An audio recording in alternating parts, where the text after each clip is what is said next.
აფხაზეთიდან იძულებით გადაადგილებული წარმატებული სტუდენტები ყოველთვიურად 200 და 300 ლარიან სტიპენდიებს მიიღებენ. ამის შესახებ აფხაზეთის ავტონომიური რესპუბლიკის მთავრობის თავმჯდომარემ გიორგი ჯინჭარაძემ აფხაზეთის მთავრობის დღევანდელ სხდომაზე განაცხადა, სადაც განათლების მიმართულებით დაგეგმილ პროექტებზე ისაუბრა. წარმატებული ახალგაზრდების მხარდაჭერის პროგრამის ფარგლებში სტიპენდიას აკრედიტებული უმაღლესი სასწავლებლების, მაღალი აკადემიური მოსწრების მქონე ბაკალავრიატისა და მაგისტრატურის დევნილი სტუდენტები მიიღებენ. მთავრობის დღევანდელი სხდომა წუთიერი დუმილით გაიხსნა, სადაც მთავრობის თავმჯდომარემ და მინისტრებმა უწმინდესისა და უნეტარესის სრულიად საქართველოს კათოლიკოს პატრიარქის, მცხეთა თბილისის მთავარეპისკოპოსის, ბიჭვინთისა და ცხუმ აფხაზეთის მიტროპოლიტის ილიამ მეორეს ხსოვნას პატივი მიაგეს.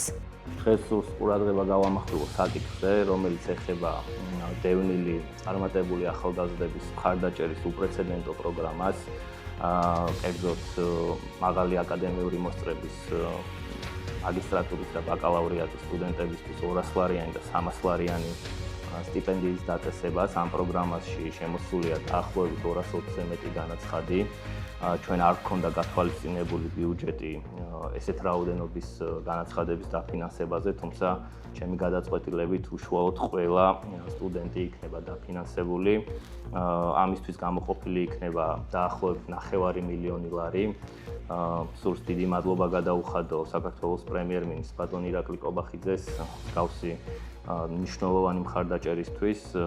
აფხაზეთის მთავრობისთვის კვლავ უმთავრეს პრიორიტეტად რჩება განათლება, ახალგაზრდების მხარდაჭერა და ეს პროგრამაც არის მექანიზმი, რომ დამატებითი სტიმული და მოტივაცია ჰქონდეთ ჩვენს წარმატებულ ნიჭიერ ახალგაზრდებს, სტუდენტებს, რომ მეტი დრო და ყურადღება დაუთმონ სწავლა-განათლებას.